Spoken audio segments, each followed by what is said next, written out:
السلام عليكم ورحمة الله وبركاته. حمدا لمن خلق الإنسان وعلمه البيان، والصلاة والسلام على رسول الله وعلى آله حزب الله وأصحابه جند الله، وبعد. فقد قال الله تعالى في القرآن العظيم والفرقان المجيد: أعوذ بالله من الشيطان الرجيم، بسم الله الرحمن الرحيم، إن الدين عند الله الإسلام، إن عدة الشهور عند الله 12 شهرا في كتاب الله يوم خلق السماوات والأرض منها 4 حرم ذلك الدين القيم. சங்கைக்குரிய அல்லாஹுவின் நல்லடியார்களே, எல்லாம் வல்ல அல்லாஹுவின் பேரருளும் நபிகள் நாயகம் ஸல்லல்லாஹு அலைஹி வஸல்லம் அவர்களது நல்லாசியும் நம் அத்தனை பேர் மீதும் நிலவுமாக. அல்லாஹும் அவனது ரசூலும் எந்தெந்த காரியங்களை எடுத்து நடக்க வேண்டும் என்று நமக்கு கட்டளையிட்டுள்ளார்களோ அவை அனைத்தையும் எடுத்து நடக்கவும், எவைகளை தவிர்ந்து நடக்க வேண்டும் என்று உத்தரவு பிறப்பித்துள்ளார்களோ அவை அனைத்தையும் தவிர்ந்து நடக்கவும் ஆரம்பமாக எனக்கும் உங்களுக்கும் நான் வசியத்து செய்து கொள்கிறேன். அல்லாஹ் தௌஃபீக் செய்வானாக, ஆமீன்.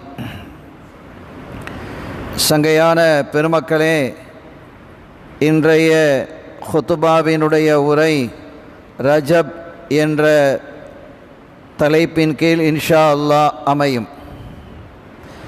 எல்லாம் வல்ல ரப்புல் ஆலமீன் அல்லாஹ் ஜல்ல ஷானஹு வ தஆலா அவனுடைய அருள்மறையாம் திருக்குர்ஆன் ஷரீஃபில் இன்ன இத்தத்த ஷுஹூரி இந்தல்லாஹி 12 ஷஹரன்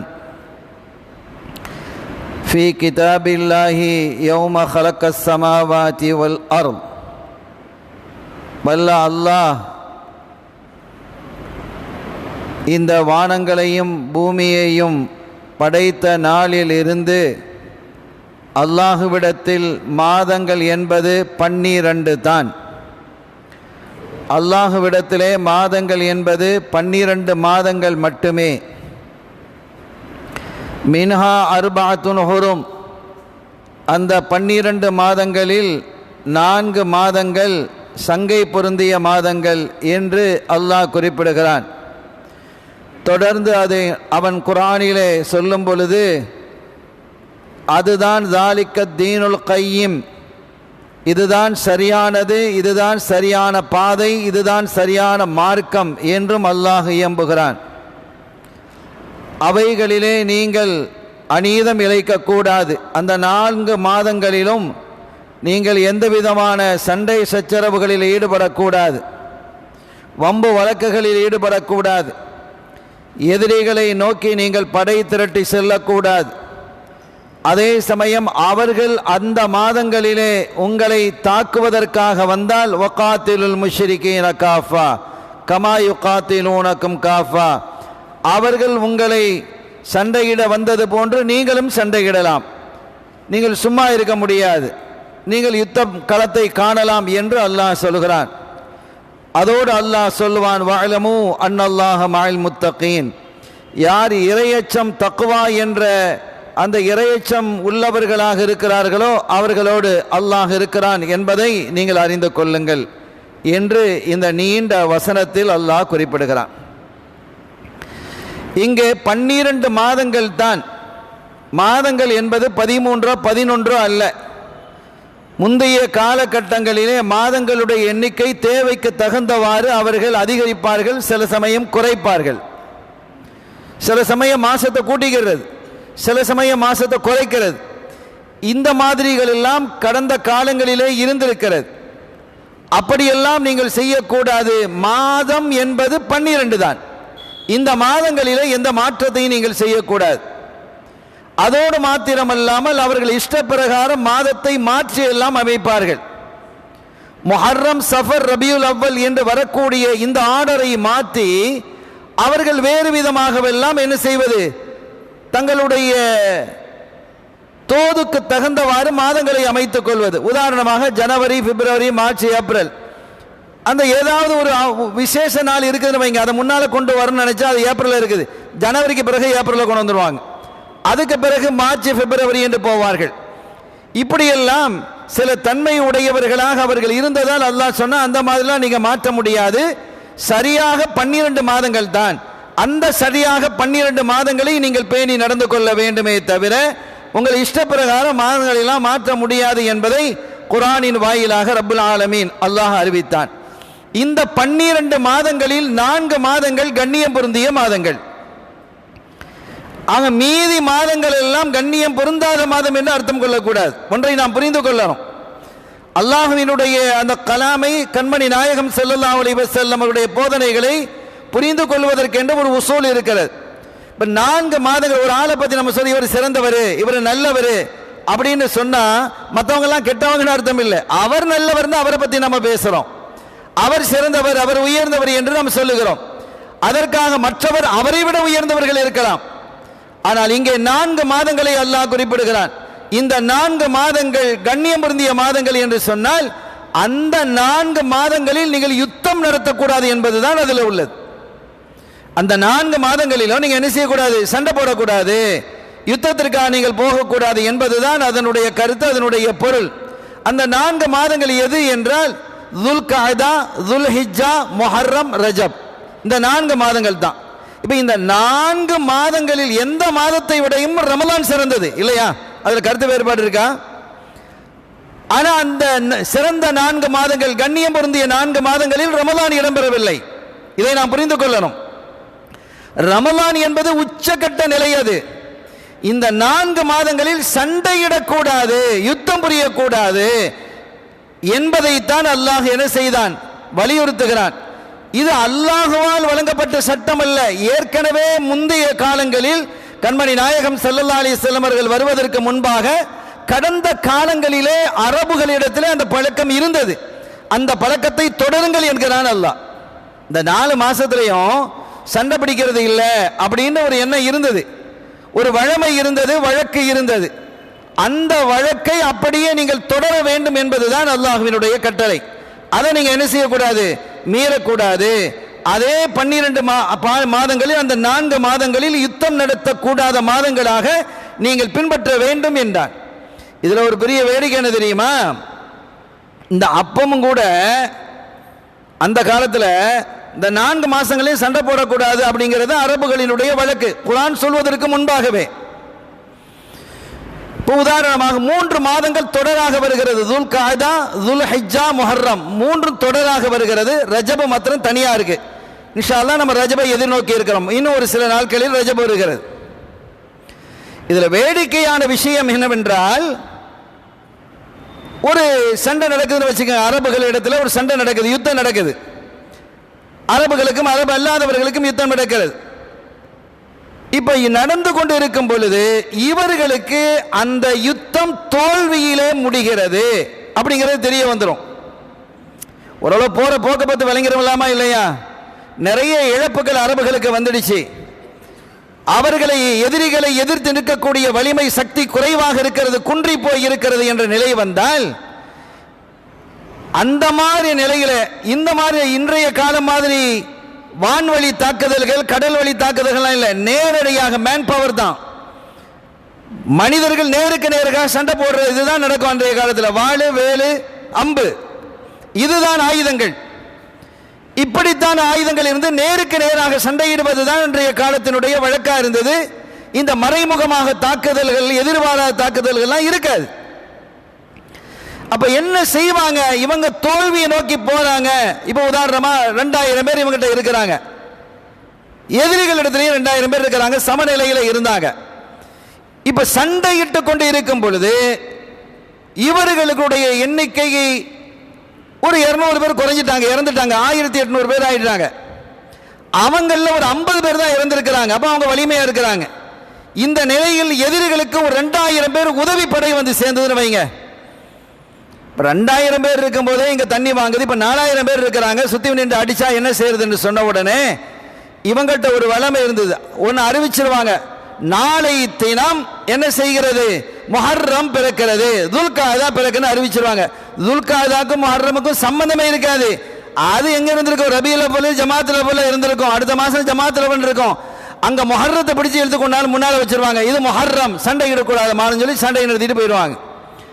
அதே சமயம் இவர்கள் வெற்றியை நோக்கி பயணிக்கிறார்கள் என்று சொன்னால் அந்த காலகட்டத்திலே இவர்கள் என்ன செய்வார்கள், இவங்களுக்கு வெற்றி நோக்கி நம்ம உறுதியாயிடுச்சு, ஆனா நாளைக்கு துல்காதா பிறந்துருது, நாளைக்கு துல்காதா பிறந்துருது. இப்ப ஷவ்வால், துல்காதா நாளைக்கு பிறந்துருது, பிறந்த சண்டையிட முடியாது. ஆனா ஒரு 2 அல்லது 3 நாட்கள் இருந்தால் போதுமானது, நாம் வெற்றி கொண்டு விட முடியும் என்று இருக்குமே. ஆனால் என்ன செய்வாங்கன்னு சொன்னா அந்த துல்காதாவை தூக்கி தூர போட்டுட்டு வேற எங்கே இருக்கக்கூடிய ஜமாத்துல் அவ்வல் கொண்டு வந்து வச்சிருவாங்க. இந்த அடுத்த மாசம் நாங்கள் ஜமாத்துல் அவ்வல் என்று டிக்ளேர் பண்ணுகிறோம், ஆகவே சண்டையை தொடரலாம். இப்படியெல்லாம் செஞ்சாங்க. இதையெல்லாம் அல்லாஹ் சொன்னான், அப்படியெல்லாம் நீங்க செய்யக்கூடாது. அல்லாஹ்விடத்தில் 12 மாதங்கள் தான் இந்த மாதங்கள், 4 மாதங்கள் கண்ணியம் பொருந்தியது, அதுல மாற்றங்கள்லாம் நீங்க செய்ய முடியாது என்பது போன்ற கருத்தை அல்லாஹ் தஆலா அதில் சொன்னான். இந்த 4 மாதங்களில் 3 மாதங்கள் தொடராக வருகிறது. சொன்னோம் ஏற்கனவே சொன்ன மாதிரி துல்காதா, துல்ஹிஜ்ஜா, முஹர்ரம் தொடராக இருக்கிறது. ரஜப் மாத்திரம் தனியாக இருக்கிறது. இந்த ரஜபுக்கு ஒரு பெயர் இருக்கிறது, அசம். அசம் செவிடு பெயர். ரஜபுக்கு செவிடு, செவிடு காது விலங்கான்னு சொல்றோமா இல்லையா, அப்படி ஒரு பெயர் இருக்கு. ஏன் அந்த பெயரை அரபுகள் வைத்தார்கள் என்று சொன்னால் அந்த மாதத்தில் ஆயுதங்களினுடைய சத்தம் இருக்காது, வாள்களினுடைய சப்தம் இருக்காது, ஈட்டிகளினுடைய சப்தம் இருக்காது, இந்த மாதிரி வழிப்பறி கொள்ளையர்களினுடைய சப்தம் இருக்காது. இது எதுவுமே இருக்காமல் எல்லாமே அமைதியாக இருப்பதால் இந்த ஆயுத சப்தங்கள் இல்லை என்பதால் அதற்கு அசம், செவிடு என்ற ஒரு பெயரும் இந்த ரஜப மாதத்திற்கும் உண்டு. இந்த ரஜபை குறித்து கண்மணி நாயகம் ஸல்லல்லாஹு அலைஹி வஸல்லம் அவர்கள் சில நாட்கள் வருவதற்கு முன்பாக, அதாவது ஜமாத்துல் ஆஹினுடைய கடைசி ஜும்மாவிலே, இது மாதிரி ஜமாத்துல் ஆஹினுடைய கடைசி ஜும்மா இது, இனி அடுத்த ஜும்மா ரஜபிலே வருகிறது. ஆக ஸல்லல்லாஹு அலைஹி வஸல்லம் அவர்கள் இப்படி ஜமாத்துல் ஆஹினுடைய கடைசியிலே ரஜபை பற்றி பேசினார்கள். அதை பின்பற்றியே நாமும் இங்கே பேசுகிறோம். ஸல்லல்லாஹு அலைஹி வஸல்லம் அந்த உரையில சொன்னாங்க, ஒரு மாதம் அடுத்து உங்களுக்கு ஒரு மாதம் ரஜப என்பது பிறக்க இருக்கிறது. இது எப்படிப்பட்டது தெரியுமா, ஹியரத்துல்லாஹி மினஷ் ஷுஹூர், மாதங்களில் அல்லாஹ் அவனால் தேர்ந்தெடுக்கப்பட்ட மாதம் ரஜப் மாதம். இந்த மாதம் இருக்க அல்லாஹ் தேர்வு செய்திருக்கிறான் என்று சொல்லிவிட்டு தொடர்ந்து சொன்னார்கள், ரஜபு ஷஹருல்லாஹ், ரஜப் என்பது அல்லாஹ்வினுடைய மாதம்.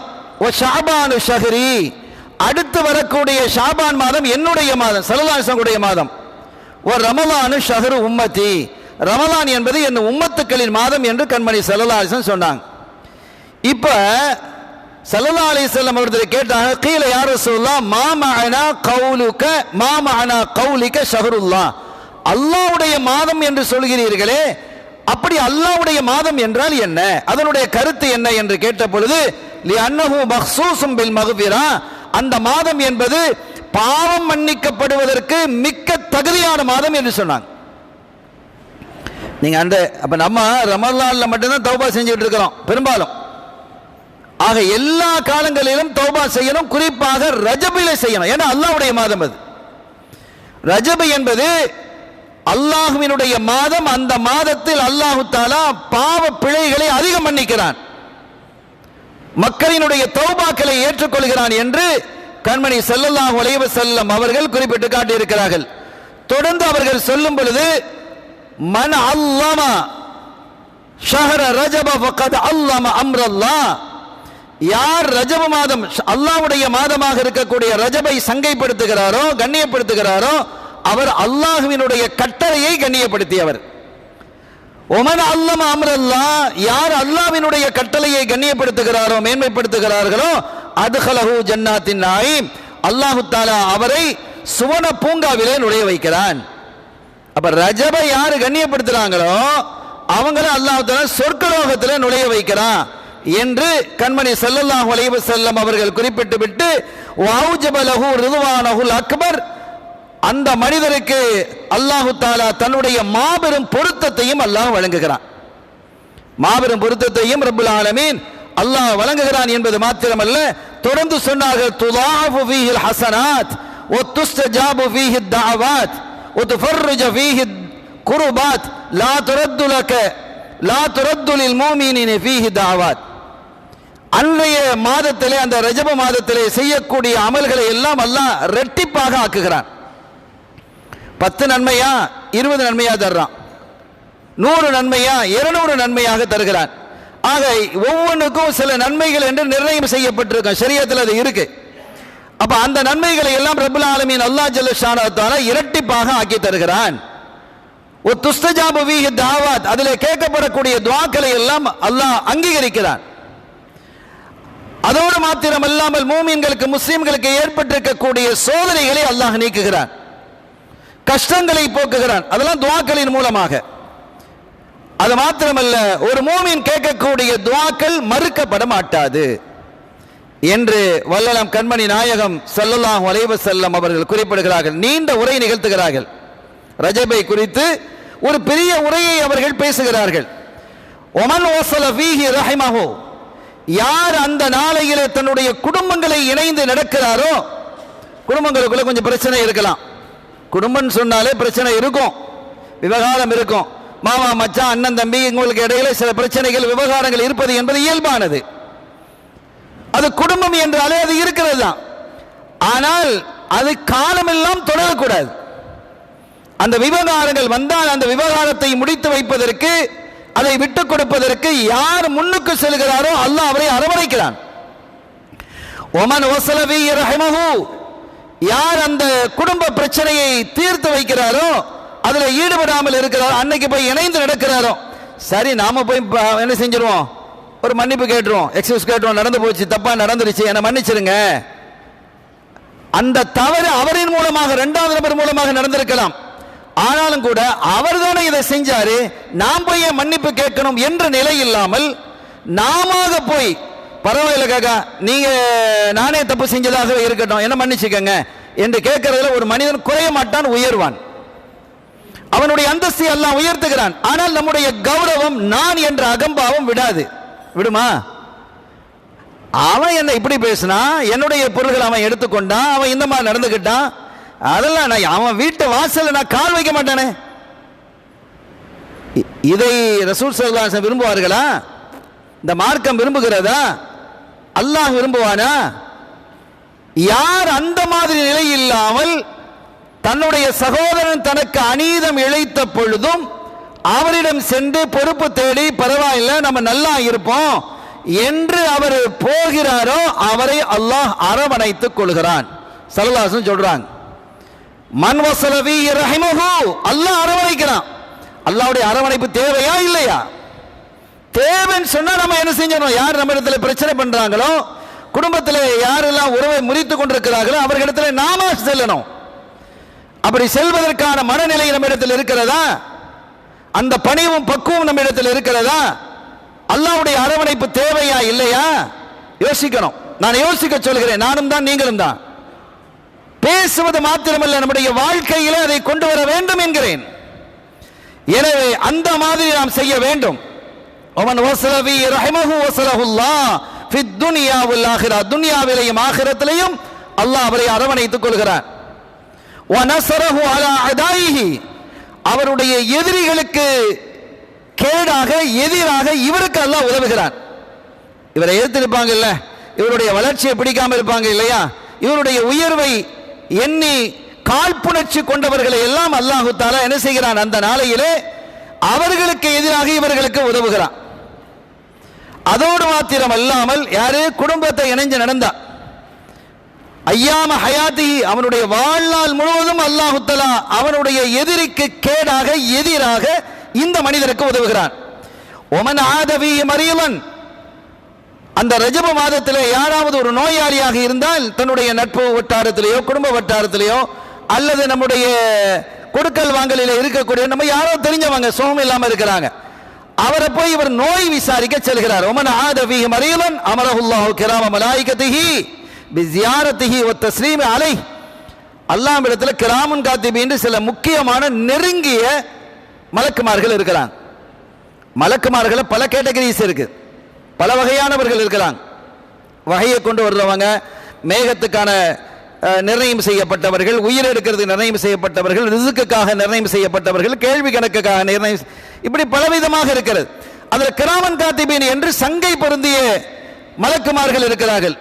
யார் ஒரு நோயாளியை போய் நலம் விசாரிக்க செல்கிறாரோ, ஹாஸ்பிட்டலுக்கோ அவருடைய வீட்டுக்கோ போய் விசாரிக்க சென்றால் அவரை, அந்த மலக்குமார்களை அல்லாஹ் தஆலா அனுப்பி நீங்க போய் அவரை சந்திங்க.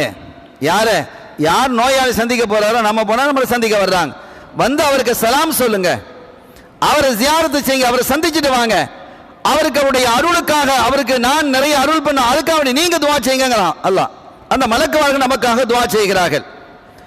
ஒன் ஸல்லாஃபி அலா ஜனாஸத்தின், அன்றைய அந்த ரஜப காலத்தில் யாராவது மௌத்தாகி அவருக்காக ஜனாசா தொழுவதற்காக ஒருவர் சென்றார். ஒருத்தர் மௌத்தாயிட்டாரு, அவருக்கு ஜனாசா தொழு வைக்கிறாங்க, அதில் ஒருத்தர் கலந்து கொண்டார். அப்படி கலந்து கொள்வார் அன்னமா அஹ்யா மௌஊதா வஇதல் மௌஊதத்து சுயிலத். அல்லாஹ் கேட்கிறான், இந்த பெண் குழந்தைகளை எல்லாம் உயிரோடு புதைச்சாங்களா இல்லையா? அந்த ஐயாமுல் ஜாஹிலியா காலத்தில், மௌட்டிக காலத்தில் ஸல்லல்லாஹு அலைஹி வஸல்லம் வந்து அதை மாத்தினாங்க. அப்ப அது அநியாயமாக புதைக்கப்பட்ட அந்த பெண் குழந்தைகளை இவர் உயிராக்கிய நன்மை கிடைக்குமாம். என்ன நன்மை கிடைக்கிறது? அந்த அதை பாதுகாத்து அவங்க கொல்லப்படாம ஒரு பாதுகாத்தவங்க இருப்பாங்களா இல்லையா, அவங்களுக்கு என்ன நன்மை கிடைக்கிறதோ அந்த நன்மை ஜனாசா தொழுகையிலே கலந்து கொண்டவருக்கு கிடைக்கிறது. ஒமன் அத்அம மூமினன் தஆமன் அஜ்லஸஹுல்லாஹு யௌமல் கியாமத்தி அலா மாயிதத்தி அலைஹா இப்ராஹிம் அலைஹிஸ்ஸலாம் முஹம்மதுன் ஸல்லல்லாஹு அலைஹி வஸல்லம். ஒரு பசித்தவனுக்கு உணவு கொடுக்கிறான். ரஜப் மாதத்தில் ஒரு பசித்த மனிதனுக்கு உணவு கொடுக்கிறான் என்று சொன்னால் அல்லாஹ் எப்படி கண்ணியப்படுத்துறான் பாருங்க. இது அவனுடைய மாதம் இல்லையா? என்னுடைய மாதம் என்கிறான். ரஜப் என்னுடைய மாதம். இந்த நாளையில் யாராவது ஒரு ஏழைக்கு, ஒரே ஒரு ஏழைக்கு மன நிறைவோடு அல்லாஹ்வினுடைய அருளை பெற வேண்டும் என்று எந்த பெருமையும் இல்லாமல் நான் கொடுத்தேன் அப்படிங்கிறத காட்டிக்கிடாம பணிவோடு பக்குவத்தோடு இந்த அருளை நாடி அல்லாஹ்வினுடைய ரஹமத்தை நாடி ஒரு ஏழைக்கு, ஒரு பசித்தவனுக்கு உணவு கொடுத்தால் அல்லாஹ் அவனை எப்படி கண்ணியப்படுத்துறான் தெரியுமா? நாளை மறு உலகத்தில் ஒரு டைனிங் டேபிள் அவனுக்கு சாப்பாடு, டைனிங் டேபிள் உட்கார வச்சுக்குது. அது யாருடைய டைனிங் டேபிள் தெரியுமா? இப்ராஹிம் அலைஹிஸ்ஸலாம் முஹம்மதுன் ஸல்லல்லாஹு அலைஹி வஸல்லம். அவங்களெல்லாம் அல்லாஹ் எப்படி கண்ணியப்படுத்துவான்? நபிமார்கள்லேயே மிக உயர்ந்தவர்கள் ஸல்லல்லாஹு அலைஹி வஸல்லம், அதுக்கு அடுத்தபடியாக இப்ராஹிம் அலைஹிஸ்ஸலாம். இந்த ரெண்டு பேர் அமரக்கூடிய அந்த மாயிதாவில், அந்த உணவு மரப்பலகையிலே அல்லாஹ் தஆலா அந்த உணவு வகையிலே சாப்பிடுவதற்கான வாய்ப்பை ரப்பல் ஆலமீன் அல்லாஹ் ஜல்ல ஷானஹு வ தஆலா இந்த உணவளித்த மனிதனுக்கு வழங்குகிறான். வமன் ஸகா ஷர்பத்தன் மின் மாயின் ஸகாஹுல்லாஹு மினர் ரஹீக்கில் மக்தூம். அல்லாஹ் தஆலா அந்த நாளையில் யாருக்காவது தாகத்திற்கு தண்ணீர் கொடுப்பாரேயானால் அல்லாஹ் மறு உலகத்திலே எவ்வளவு பெரிய தாகம் இருக்கும் கியாமத்தில், அந்த நாளையில் அவன் தண்ணீர் புகட்டுவான். அன்னைக்கு தண்ணீர்லாம் நினைச்சு பார்க்க முடியாது, அவ்வளவு பெரிய தாகமாக இருக்கும். அதே போன்று உமன் கஸா மூமினன் கஸாஹுல்லாஹு தஆலா அல்ஃப முஹல்லலத்தின் மின் ஹுலலில் ஜன்னா. ஒரு ஏழைக்கு ஆடை இல்லாத ஒரு மனிதனுக்கு ஒருத்தன் ஆடை கொடுக்குறான். நல்ல நம்மெல்லாம் எவ்வளோ வகை வகையான ஆடை போடுறோம். கல்யாணம் அப்படின்னு சொன்னால் இப்போலாம் எங்கேயோ போயிடுச்சு ஆடை. இப்போ ஃப்ரெண்ட்ஸ்லாம் சேர்ந்து ஒரு ஆடைகள் போடுறாங்க ஒரே மாதிரி. நிறைய புதிய புதிய கலாச்சாரங்கள் வருது. அது சரியா பிழையாங்கிறது நீங்கள் யோசிக்கணும். நம்ம நிறைய பேசியிருக்கிறோம். புதிய கலாச்சாரங்கள் நிறைய உருவாகுது. வந்ததால் நான் சொல்லுகிறேன், கல்யாண மாதங்கள் என்பதால் இப்போ என்ன செய்யறாங்க, இந்த சாப்பாடு சில ஊர்களில் போன முடிஞ்ச உடனே சாப்பாடு முடிஞ்ச உடனே ஐஸ்கிரீம் ஒரு இடத்துல, அதுக்கு பிறகு ஒரு ஜாம், அது ஜாங்கிரி, அதுக்கு பிறகு பாப்கார்ன். இதெல்லாம் சரியா நீங்க யோசிக்கணும். இது எவ்வளவு பெரிய அநியாயம். இது எத்தனை பேருக்கு கல்யாணம் முடிக்க முடியாம கஷ்டத்தில் இருக்கிறான். இதை ஏன் நீங்க செய்றீங்க? உங்களுடைய பெருமையை காட்டுவதற்காகவா? இதை அல்லாஹ் விரும்புவது இல்லை.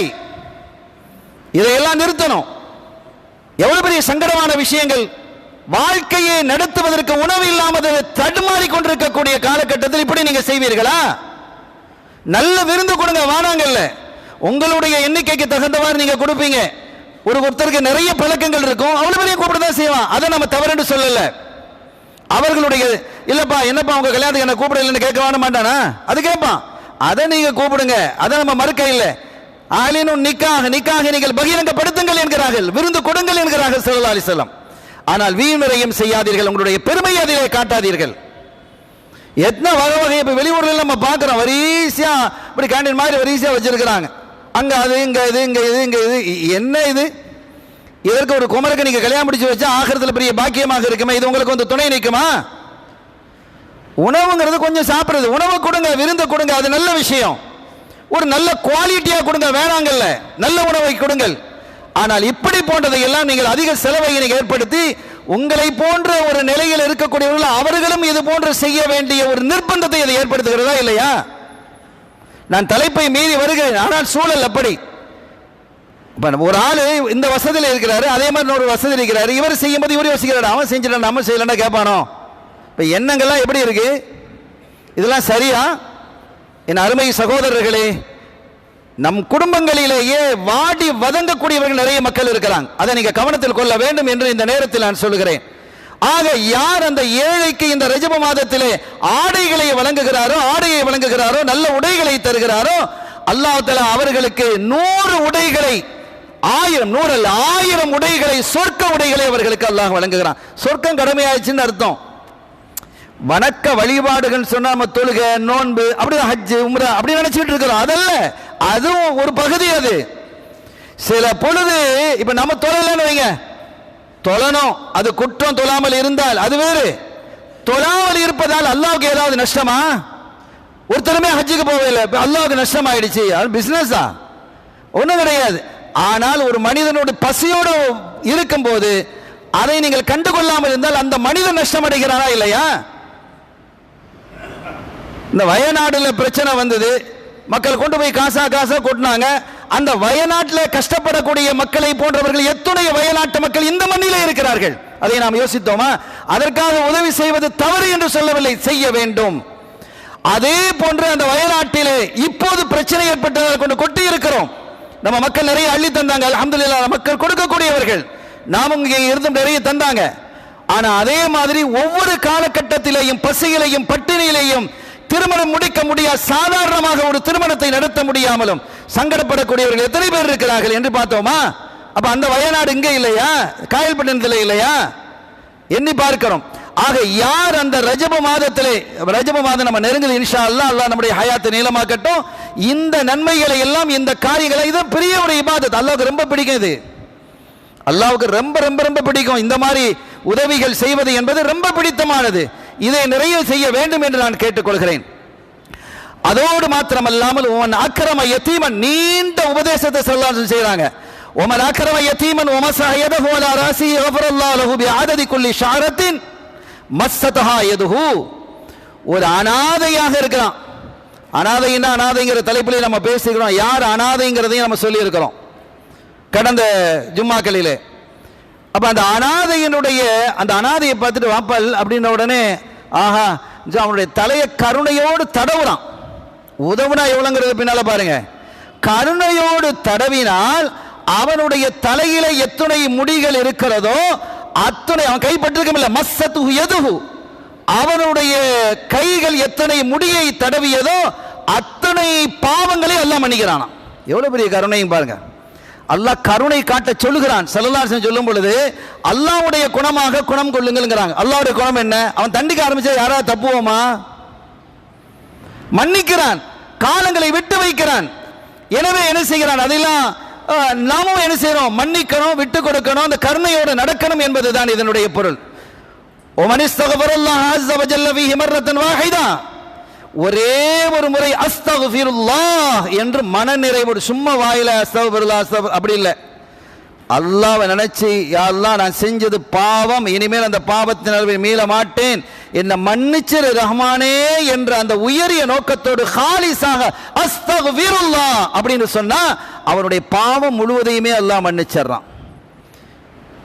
இப்படி அல்லாஹ் ரப்புல் ஆலமீன் நிறைய சொல்லிட்டு வர்றான். குர்ஆன் ஓதுவது, தஸ்பீஹ் ஸல்லல்லாஹு அலைஹி வஸல்லம் சொல்லிட்டே வர்றாங்க. குர்ஆன் ஓதுவது, ஒரு குர்ஆனை முடித்தால், தஸ்பீஹ் செய்தால், லா இலாஹா இல்லல்லாஹ் என்ற திக்ரிலே ஈடுபட்டால் என்னென்ன நன்மைகள் கிடைக்கும் என்பதை எல்லாம் அல்லாஹ் ஸல்லல்லாஹு அலைஹி வஸல்லம் அவர்கள் இந்த உரையிலே நீளமாக சொல்லுகிறார்கள். நீண்ட உரை அது. அதில் ஒரு பகுதியை நான் என்ன செய்திருக்கிறேன், இங்கே சொல்லியிருக்கிறேன். இந்த ரஜப மாதத்தில் ஒரு நோன்பாவது யாராவது நோக்கணுங்கிறாங்க ஸல்லல்லாஹு அலைஹி வஸல்லம். ஏதாவது ஒரு நோன்பு. பொதுவாக மாதத்தில் 3 நோன்பு நோற்பது சுன்னத்துன்னு ஸல்லல்லாஹு அலைஹி வஸல்லம் அறிவிக்கிறாங்க. குறைஞ்சது மாசத்துல ஒரு 3 இல்லை, நம்ம மாசம் ரமலானை அன்றி ரமலான்ல முழுவதையும் பிடிக்கணும், மற்ற நாட்களில் குறைஞ்சது ஒரு 3 நோன்புகளை பிடிக்கிறது ஏற்றம் ஸல்லல்லாஹு அலைஹி வஸல்லம் சொல்லி இருக்கிறாங்க. அது ஹதீதுகள்ல இருக்குது. அப்படி இல்லை, வியாழக்கிழமை நோன்பு பிடிக்கிறது, திங்கக்கிழமை நோன்பு பிடிக்கிறது, வாரத்தில் 2 நாள் நோன்பு பிடிக்கிறதும் இருக்கிறது. குறைந்தது 3 நோன்பு. இந்த ரஜபிலே யாராவது ஒரு நோன்பை நோற்றால் சுவர்க்க லோகத்திலே ரஜப் என்று ஒரு ஆறு ஓடுகிறது. சுவர்லோகத்திலே ரஜப் என்று ஒரு ஆறு ஓடுகிறது. அந்த ஆற்றிலே நீர் அருந்தக்கூடிய பாக்கியத்தை அல்லாஹ் வழங்குகிறான். இந்த நாளையில நோன்பு வச்சா, ரஜபிலே ஒரே ஒரு நோன்பு வைத்தார். அதுக்கு மேல 2 நோன்பு வச்சா 3 நோன்பு வச்சா அது பெரிய பாக்கியம், அது வேற விஷயம். குறைஞ்சது ஒரு நோன்பு வைத்தாராவது இந்த பாக்கியத்தை அல்லாஹ் வழங்குகிறான் என்று கண்மணி நாயகம் ஸல்லல்லாஹு அலைஹி வஸல்லம் அவர்களுக்கு சொல்லிவிட்டு, அதிலும் குறிப்பாக 27 அப்படின்னு அந்த இமாம்கள் அதில் கொண்டு வர்றாங்க. ஓ பக்கைன ஸலாத், அந்த மாதம் முடிவதற்கு 3 நாட்களுக்கு முன்பாக அந்த மேராஜுடைய நாள், அந்த நாளையில நின்று வணங்குவது, அந்த நாளையில நோன்பு நோற்பது, அந்த நாள் எந்த நாளாகவும் இருக்கலாம், குறிப்பாக அந்த நாளாக இருந்தால் நல்லது. இப்படியெல்லாம் நம்முடைய பெருமக்கள் நமக்கு இந்த ஹதீதுகளை தொகுத்து தந்திருக்கிறாங்க. எனவே இந்த உரையை நாம் விளங்குவது, அது அல்லாஹ்வினுடைய மாதம். இன்னும் சில நாட்களில் நம்ம அண்மித்து இருக்கிறோம். இந்த ஜமாத்துல் ஆஹினுடைய கடைசி ஜும்மா இது. இந்த கடைசி ஜும்மாவின் போதுதான் ஸல்லல்லாஹு அலைஹி வஸல்லம் அவர்கள் என்ன செஞ்சாங்க, இந்த ரஜபை குறித்த முன்னறிவிப்பை நீண்ட உரையாக அவர்கள் வழங்கி இருக்கிறார்கள். அதனுடைய ஒரு பகுதியை மாத்திரமே நாம் இங்கே சொல்லி இருக்கிறோம். இந்த சொல்லப்பட்ட செய்திகள் அத்தனையும் நம்மால் செய்வதற்கு இலகுவானது. ஏதாவது கடினம் இருக்கா? கொஞ்சம் யோசிங்க, என்ன கடினம் இருக்கு? ஒரு எத்தீமுடைய தலையை தடவுறது நமக்கு கடினமா? ஒருத்தருக்கு உணவு கொடுக்கிறது கடினமா? ஒருத்தருக்கு ஆடை கொடுப்பது கடினமா? இது எதுவுமே இல்லை. இது எதுவுமே நம்மால் இலகுவாக செய்ய முடியக்கூடிய ஒரு காரியம்தான். எனவே இந்த காரியங்களை எல்லாம் நாம் செய்து வல்லவனாம் அல்லாஹ்வினுடைய பேரருளை பெற வேண்டும், ஸல்லல்லாஹு அலைஹி வஸல்லம் அவருடைய நெருக்கத்தையும் மஹப்பத்தையும் அஷ்கையும் நாம் பெற வேண்டும். அதற்காக இந்த நல்ல காரியங்களில் நாம் ஈடுபடுவோமாக. நம்மை பற்றி மட்டுமே சிந்திக்காமல் நம்மை சூழ இருப்பவர்களையும் என்றும் சிந்திக்க வேண்டும். நம்முடைய உறவுகளை சிந்திக்க வேண்டும். உறவுகள் நம்மை விட்டு தூரப்பட்டாலும் பரவாயில்லை, நாம் அவர்களை சிந்திக்க வேண்டும், அவர்களை சந்திக்கவும் வேண்டும். இந்த அடிப்படையில் நடக்கும் பொழுது ஆகிரம் நமக்கு பெரிய பாக்கியமாக இருக்கும் என்பதை கூறிக்கொண்டு, எல்லாம் வல்ல ரப்பல் ஆலமீன் அல்லாஹ் ஜல்ல ஷானஹு வ தஆலா அவனால் அங்கீகரிக்கப்பட்ட நல்லடியார்கள் கூட்டத்திலே என்னையும் உங்களையும் நம்மை சார்ந்தவர்களையும் நம்முடைய சந்ததிகளையும் இணைத்து வைப்பானாக. கண்மணி ஸல்லல்லாஹு அலைஹி வஸல்லம் அவர்கள் கூறிய இந்த நற்காரியங்களிலே முழுமையாக ஈடுபடுவதற்கான மகத்தான தௌஃபீக்கை அல்லாஹ் தந்தருள் பாலிப்பானாக. பிஹக்கி ஹபீபிஹி ஸல்லல்லாஹு அலைஹி வஸல்லம். எல்லாம் வல்ல அல்லாஹ்வின் அருளையும் ஸல்லல்லாஹு அலைஹி வஸல்லம் அவர்களது ஷஃபாத்தையும் பெறுவோமாக. வ ஆகிரு தஅவானா அல்ஹம்துலில்லாஹி ரப்பில் ஆலமீன். வஸ்ஸலாமு அலைக்கும் வரஹ்மத்துல்லாஹி வபரகாத்துஹு.